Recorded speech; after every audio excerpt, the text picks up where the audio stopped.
السلام عليكم ورحمة الله وبركاته، ازيكم عاملين ايه؟ عشاق الجمبري بقى ييجوا يتفرجوا معانا على الفيديو الجميل ده، ان شاء الله يعجبكم. معانا تشكيلة كده من الجمبري، جبناه من راس البر. هنعمل كذا طريقة ان شاء الله تعجبكم. اول حاجة معانا الجمبري الصغير ده مسكر جدا وجميل جدا، في ناس كتير جدا بيحبوه وبيبقى طعمه جميل جدا في الاكل.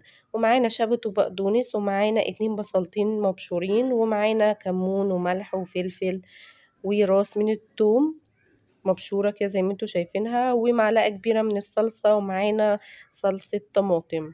صلصة الطماطم دي هبقى انزل لكم اللينك بتاعها، موجود هنا في مش في القناة بس في قناة والدتي، هبقى انزلها وتشوفيها ان شاء الله. ومعانا 2 طماطم مقطعين كده صغيرين جدا. اول حاجة هننزل بقى نقول بسم الله الرحمن الرحيم. معانا طاسة كده على النار، وهننزل بمعلقة من الزبدة او السمنة، اي مادة دهنية انت تحبيها. وهنزل بمعلقة من الزيت، انا بحب الاتنين مع بعض كده ميكس، بيدوا طعم جميل جدا في الاكل. وسيحت الزبدة بتاعتي معايا، وهنزل باول حاجة من البصل. اول حاجة هنزل بيها البصل، وهديها كده تشويحة على النار. هبتدي اقلبها كده واديها تشويحة لحد ما لونها كده يديني اللون الذهبي. بصوا ما شاء الله، هي كده هي بقت جميلة جدا، اللون الذهبي ده اللي انا عايزاه، مش هقرص عليها اكتر من كده. وهنزل بالثوم المبشور معانا او المفروم. نزلت كده بمعلقة كبيرة من الثوم، انا ببقى مخزناه في الفريزر بيبقى جاهز وجميل جدا. واديهم بقى تقليبة كده تشويحة مع بعض. وبعد كده هنزل معايا، بصوا ما شاء الله جميلة قوي ازاي. وبعد كده هنزل معايا بالطماطم اللي انا مقطعاها قطع صغيرة جدا، هنزل معاها برضو كده وهديها تشويحة مع بعض.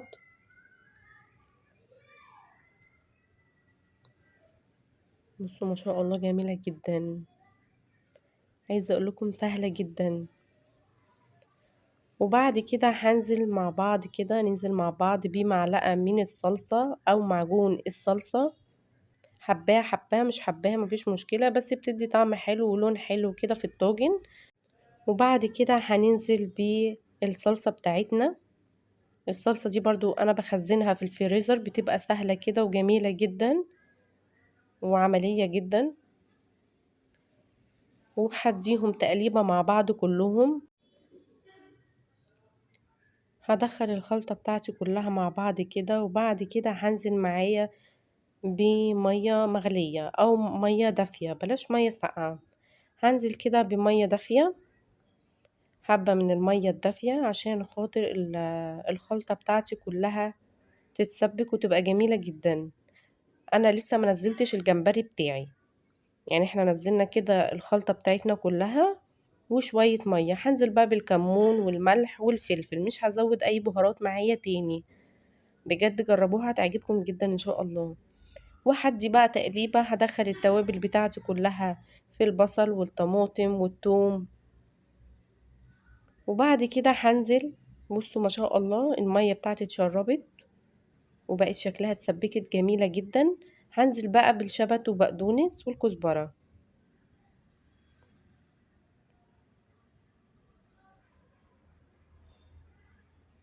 هديها بقى تقليبة حلوة كده. هدخل كل الخلطة بتاعتي، عايزة اقول لكم ما شاء الله جميلة جدا، بصوا مسبكة وتحفة. قلبت كده الخليط بتاعي كويس جدا، بصوا ما شاء الله شكلها جميل ازاي. وبعد كده بقى هننزل بالجمبري بتاعنا الجميل ده.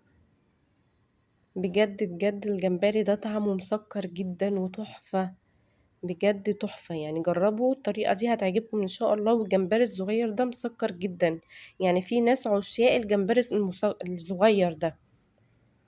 وانا هديه تقليبه كده وهوطي عليه النار ان هو ينزل الميه بتاعته ويتشرب، وده هيبقى شكله النهائي. بصوا ما شاء الله، انا اديته كده تشويحه صغيره كده في الفرن من فوق، وبصوا الطاجن بقى شكله تحفه. عايزه اقول لكم يتاكل اكل مع شويه رز او مع شويه عيش، ومعايا طماطم كده مخلله. بصوا شكله بجد تحفه، يتاكل كده على طول. عايزة تديله التشويحة اللي في البوتاجاز من فوق تديهاله، عايزة تطلعيه على طول طلعيه من غير ما تشوحي وشه من فوق. بس انا اديته تشويحة كده ان هو يدي لون كده وشكله تحفة بجد. دي كانت اول طريقة معانا مع الجمبري الصغير. تعالوا نشوف بقى الطريقة التانية مع الجمبري الكبير والجمبري الوسط. بصوا شكلهم تحفة ازاي بجد. ان شاء الله الطريقة تعجبكم برضو بإذن الله. تعالوا نشوف المكونات بتاعتنا عبارة عن ايه.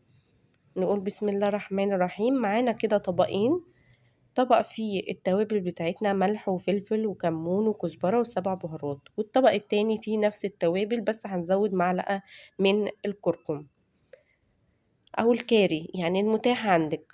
وهنزل كده بمعلقة صغيرة من الثوم في الطبقين برضو، وليمونة هنا وليمونة هنا، نص ليمونة في الطبق ده ونص ليمونة في الطبق ده. انا مقسماهم عشان انا هعمل معاه سمك. وهنزل بيه معلقة من الخل، اللي عايز يستغنى عن الخل او الليمون مفيش مشكلة، بس انا بحب الاتنين كده بيدوا طعم جميل قوي في الجمبري وفي السمك. هندي بقى تقليبة معانا في الطبق اللي هو فيه الكاري او الكركم اللي انتوا عايزين تضيفوه. وبعد كده بصوا شكله تحفة ازاي. ده بتاع الجمبري، والخلطة التانية ديت بتاعة السمك المشوي، السمك المقلي عادي. هنزل بقى بالكزبرة وبقدونس برضو بيبقى شكلهم جميل جدا في الجمبري وبيدوا طعم جميل جدا في الجمبري. بجد بجد حطوه هتلاقوه طعمه جميل تحفة جدا في الجمبري. يبقى بجد انا بحطه اساسي يعني مش بضيفه، لا بيبقى اساسي معايا. وبعد كده هنزل بمعلقتين كبار من الزيت. والناحية التانية برضو انا ضفت فيه برضو شبت وبقدونس، لو مش حباه برضو شيليه، وشلت حطيت معلقتين من الزيت ده برضو اساسي. لو مش عايزة الشبت والبقدونس والكزبرة مفيش مشكلة، بس بيبقى في الجمبري مدي طعم جميل جدا.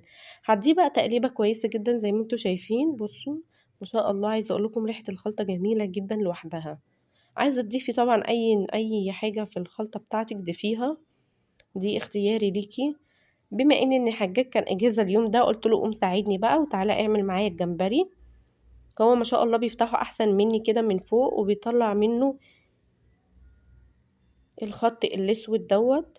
بصوا خلي بالكم الخط الاسود ده لما بيبقى في الجمبري بيبقى اكني ما بتيجي تاكلي الجمبري كده بيبقى فيه رمل.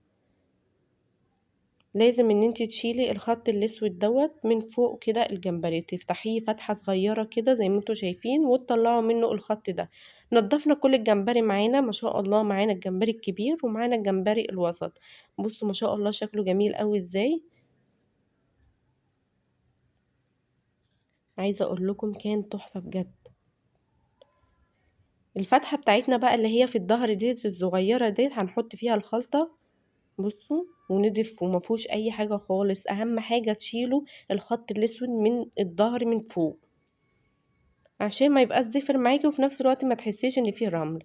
معانا بقى طبعا الجمبرية كده الجمبري.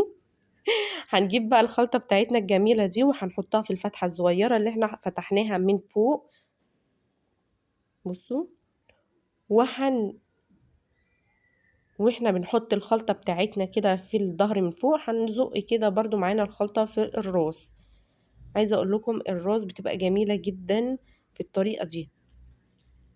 هنحط بقى الخليط بتاعنا كله في الجمبري كده في الفتحة بتاعتنا، وهنحشي برضو الراس كده ندخل فيه الخليط بتاعنا.